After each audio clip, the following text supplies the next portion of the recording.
Louvado seja o nome do nosso Senhor Jesus Cristo. Vamos ao nosso estudo de hoje, que se encontra em 2 Samuel 6, do versículo 1 ao 11. Davi traz a arca para Jerusalém. E vamos falar também de Uzá, que morre. Aleluia! E Davi tornou a reunir todos os escolhidos de Israel, 30.000. Em 1 Crônicas 13, do versículo 1, é dito que Davi consultou todos os líderes antes de lutar contra os filisteus. Davi consultou ao Senhor, porque Davi, antes de fazer a obra de Deus, não consultaria o Senhor, e sim os homens, porque não o fizesse isso, traria tremendos problemas.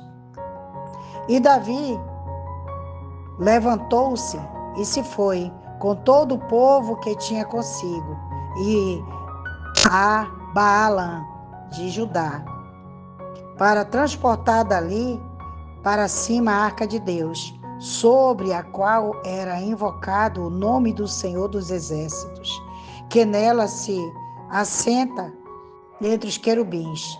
Durante aproximadamente 70 anos, a arca de Deus não havia tido um lar. Na realidade, tinha estado na casa de Abinadab.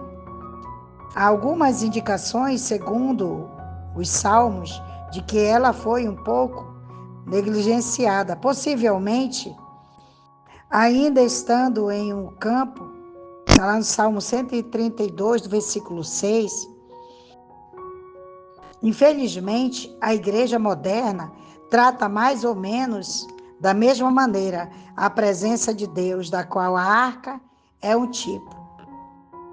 Francamente, na maioria das igrejas, simplesmente a sua presença não é buscada ou desejada. E puseram a arca de Deus sobre um carro novo e a levaram da casa de Abinadab, que estava em Gibeã.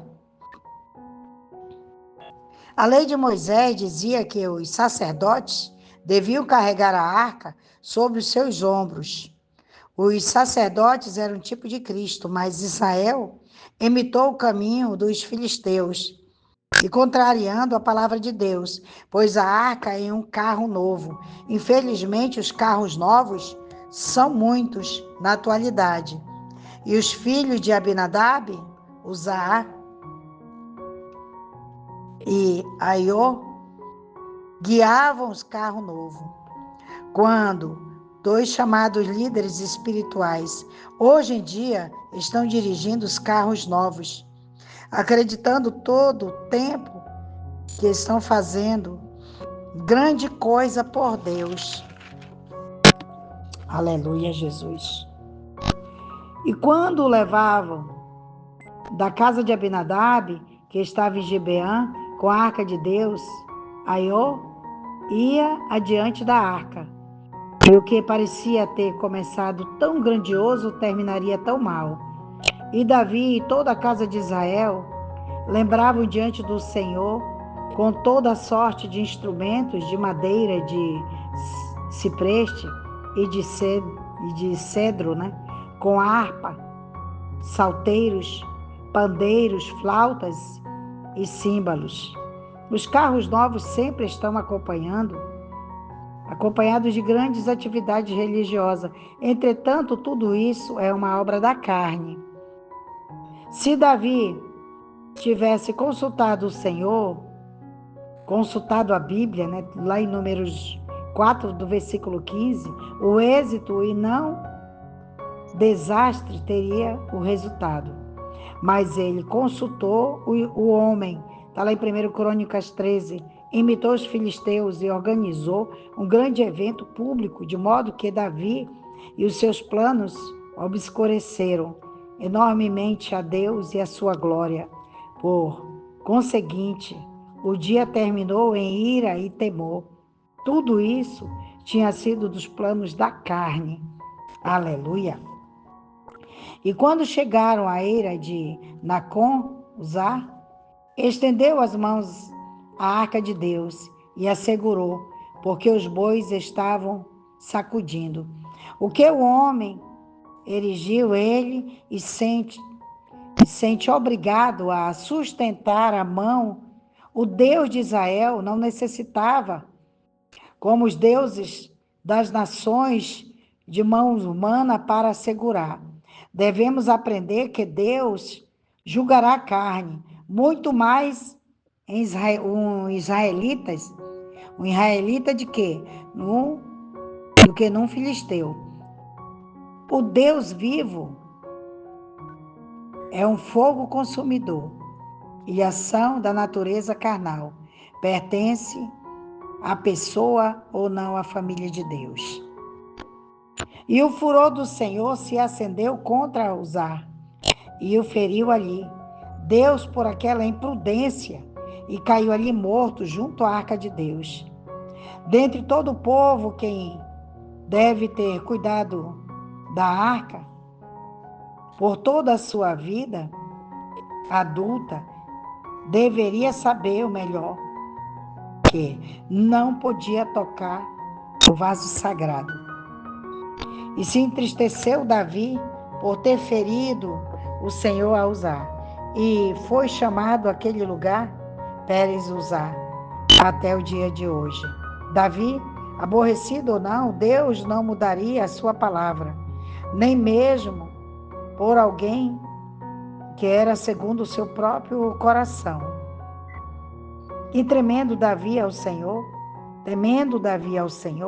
naquele dia disse: como terá que vir para a minha arca do Senhor?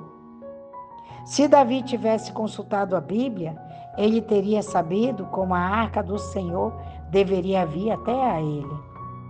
E não quis, pois, Davi trazer para si a arca do Senhor, a cidade de Davi. Mas Davi a levou para a casa de Obed-edom e Geteu. O que tinha sido uma maldição para Uzá, agora seria uma bênção para Obed-edom. Dizemos, necessitamos avivamento. Entretanto, se o verdadeiro avivamento na realidade viesse, traria tanto a morte como a vida. Por isso, a maioria dos cristãos está mais disposto a deixar a arca no campo do bosque. Está lá no Salmo 132, do versículo 6. E a arca do Senhor esteve na casa de Obed-edom. E Geteu 3 meses e abençoou o Senhor Obed-edom e toda a sua casa. Claramente, Obed-edom consultou a palavra de Deus e recebeu a arca da forma correta. Tal atitude lhe trouxe tremendas bênçãos. Aleluia, Deus da glória. Eita Deus, porque foi dito, né, que ninguém podia tocar na arca, porque ali era sagrado, era consagrado ao Senhor. E quando chegou na casa de Obed-edom, ele, com certeza, ele orou e recebeu inclusive bênçãos, né? Então nós precisamos entender que muitas das vezes o que nós queremos fazer não é o que Deus quer. As coisas do Senhor são sagradas. As coisas da casa do Senhor, tudo é sagrado, é consagrado a Ele. Então, ai daquele que pegar em algum utensílio do Senhor sem a permissão dele. Pode esperar que vai receber uma punição, né? Então, esse é o nosso Deus. Ele é amor, mas ele é fogo consumidor. Que nós devemos entender as coisas de Deus, a palavra de Deus. Vamos pedir direção, vamos pedir discernimento, sabedoria, amém? Que Deus te abençoe tua vida, teu ministério, a tua casa, tudo que tocar tuas mãos. Que o nosso soberano Deus, eterno Pai, venha visitar aqui este painel de fotografia, os cadernos de orações, não só daqui de Manaus, mas lá do Caldeirão do Iranduba. Meu Deus e meu Pai, visita teu povo, Senhor. Esse final de semana nós estamos completando 2 anos lá dentro do Caldeirão do Iranduba com a nossa igrejinha. Pai querido e amado, abençoa cada um dos meus irmãos, Pai, que está naquele lugar, Pai. Eu te peço e te agradeço em nome de Jesus. Amém.